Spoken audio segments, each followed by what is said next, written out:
Hello everyone, my name is Natalie Ledwell and this is The Inspiration Show. Today on the show I have a special guest with me that's going to tell us all about the importance of feeling great. She has a book coming out very soon, or is already out, and we're going to be talking about all the principles about feeling great and why it's so important and the role that it plays in our lives. So please welcome my special guest, Kelly Johnson. How are you, Kelly? I'm great, thank you. It's wonderful to have you here. Obviously, this is a very important subject that we should be talking about right now. But before we get into like the content of the show and all the juiciness that we're going to get into, why don't we start with your story and your background and how you got to be writing this book? Oh, that happened by chance, divine chance maybe.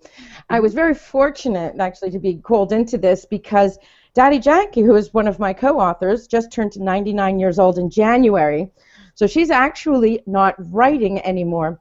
And my other co-author, Peter Vegzo, is actually the publisher.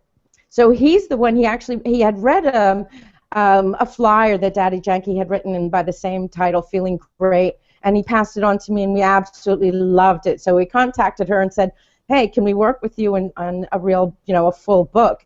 And so it was just, I was just so fortunate to be asked to do this. And she's got years and years of wonderful teachings and all that I got to dig into and share with her. So for me, it was just, it was just a wonderful opportunity, unexpected. Right. And so how did they find you? Like, why did they approach you to do the book with them? Well, I have worked actually at the publishing company for over 20 years.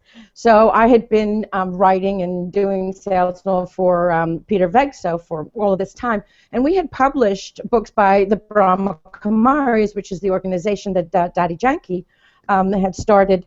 And so I knew of them, and I knew them fairly well from the books and meeting them, through the years. So, I knew what I was getting into, so it made it all the more wonderful because I knew. Excellent, fantastic. Okay, so so feeling great. What's your definition of that? Oh, my definition of feeling great is probably a little different from what most people would expect, because feeling great to me is not skipping down the road and having this euphoric feeling all the time and changing my personality into someone who's a total extrovert and all. It's really an internal balance. It's a great feeling of knowing who I am finally, but it kind of took me 50-some years to learn it. But that's really what it is, and it's something that helps you, ride tides and get through difficult periods and enjoy even the good times even more because it's a foundation. Right. So you're not talking about being like this annoyingly happy person all the time. Feeling great is something that's more feeling good about yourself? It is. It truly is. It's really learning who you are and learning therefore your faults and positive things and working on them.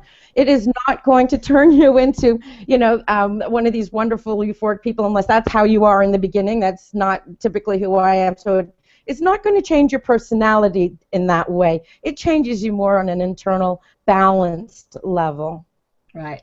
So let's break it down. What are the components of feeling great? Are there certain steps that we need to follow, or what are the basic components of that?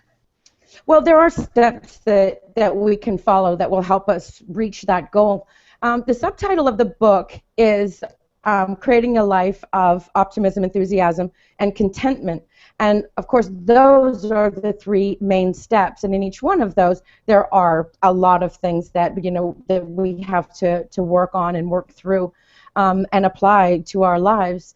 And I've had people ask me before, which one of those three is the most important, which is sometimes difficult to answer because I think it depends on the individual. For me, contentment was probably the most important, but it's because I struggled with that more. That was much more elusive to me than optimism and enthusiasm. So because contentment was, tantamount to me to reaching a feeling goodness. For someone else, it really could be optimism, or enthusiasm. Right. So let's have a look at optimism then. What does that mean, and how do we achieve that?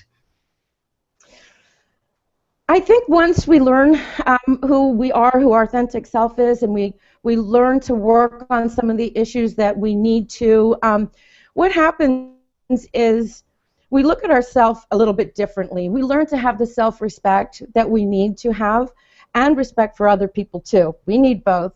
And when we can do that, and when we can find this foundation of joy, it helps us look forward to things. It helps us.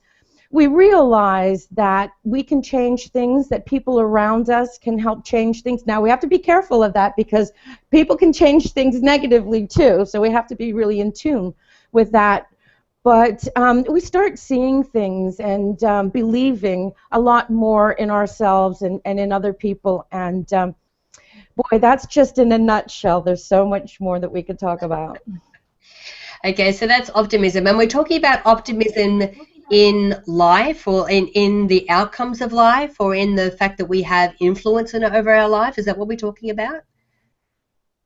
You know, it's all of those things, but more than anything, the optimism allows us to understand and know ourselves and believe in ourselves to the point that no matter what we're dealing with, we're optimistic knowing that we will not only get past it, but get better from it. We've learned how to learn from situations, and we've also learned that we're not always here to teach, and sometimes we need to be quiet and we can learn from other people. But it allows us to look forward, but within ourselves, with a confidence in ourselves of knowing that we can make the changes that we need in ourselves. Okay. So what about enthusiasm? Oh, enthusiasm can sometimes be rather difficult. When we look at the world around us, we listen to the news, all of this, enthusiasm can sometimes just totally elude us. And it's really important, though, you know, to have that enthusiasm. And it doesn't mean that we're looking at the world and saying, oh, everything is going to get better and, you know, everything is going to change, because that's not realistic either. It's enthusiasm within our own lives, with who we are, what we're involved in, and it's learning how to enjoy our lives. You know, can I just tell you just a real little parable that's in that book? Absolutely. That I kind of, you know, it'll explain it a little bit better. Okay, so there's a guy who's an applicant for a job, and he goes in to fill out his application, and he says to the receptionist, well, how are the people here at this company? And she says, well, how are they at the company you left? He goes, oh, they were awful. My boss was really stingy, made me work too hard, and they were just terrible. She goes, well, you know, that's how you're going to find the people here. And he left. So the next guy comes in, and he asks her the same question.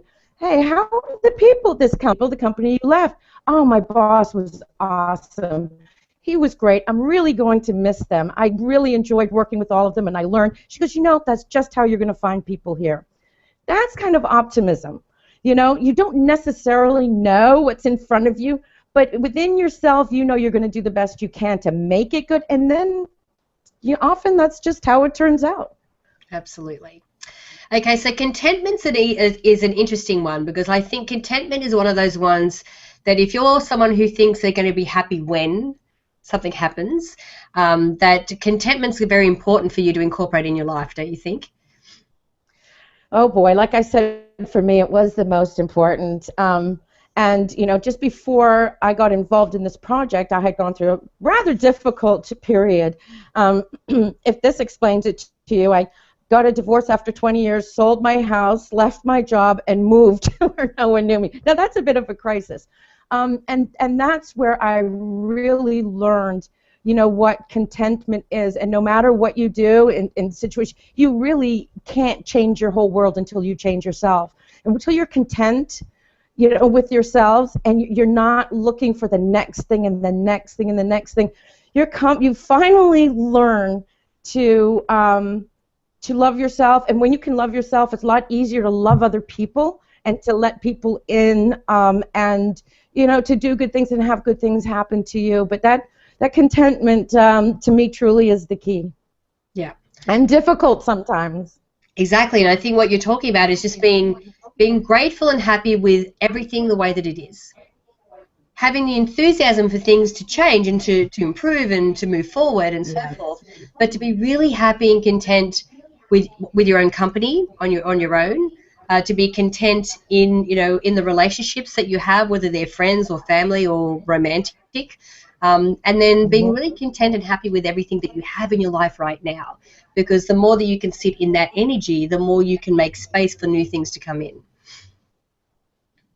Well, you know what? That's exactly right. Just what you said. And when you're content within yourselves, you are so much better able to change things that need to be changed, the things that aren't working well in your life, because you're not doing it out of anger, resentment. It's that, you can really focus better, make better decisions, and, you can improve the things that need it, get rid of some of the things that don't, and create wonderful new things. So, yeah, it's just like you said it perfectly. That's right. Yeah. So, so what's the main message of the book? What are you hoping to achieve with the message that you have here? Well, I think if I just sort of sum it up, on the cover of the book, we have this little medallion in the corner, in the bottom corner. And that medallion really represents like a treasure. And this sounds kind of like a cliche, but I don't mean it to. It really is true that within each one of us, there's that treasure, and we have to find it. Each one of us has something a little bit different, but everyone has that treasure. And if we look at that treasure as, at its basest, love, and we can find that, we can help other people find their treasure, we can share that love, pass it on, it makes a difference. But I would, finding that feeling greatness is truly finding that treasure within themselves, in even the smallest way. Absolutely. Well, I think it's fantastic. I can't wait to read the book myself. So, Kelly, if people wanted to connect with you or find out about the book or the work that you guys are doing, where can we send them to do that? Well, the easiest thing is to go to feelinggreatbook.com. Could go to Amazon. It's available in paper and ebook, or wherever you find books. But feelinggreatbook.com will give you information on the Brahma Kumaris, on the wonderful Daddy Janki, and all sorts of stuff you'll find there. So that's probably the easiest place. That's so awesome. Kelly, thank you so much for joining me today. It's been an absolute pleasure, and this is a fantastic message too.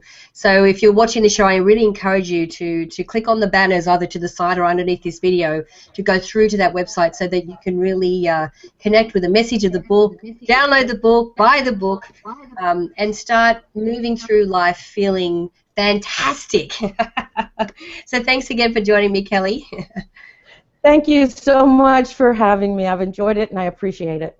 Wonderful, wonderful. Now, guys, I encourage you to share this video and get the word out. You can do that by clicking the Facebook and the Twitter share buttons on this page. And leave your email address if you haven't done so already, so I can send you the Manifesting with the Masters video e-course. It's actually valued at $87, and I'd love to send it to you for free. So until next time, remember to live large, choose courageously, and love without limits. We'll see you soon.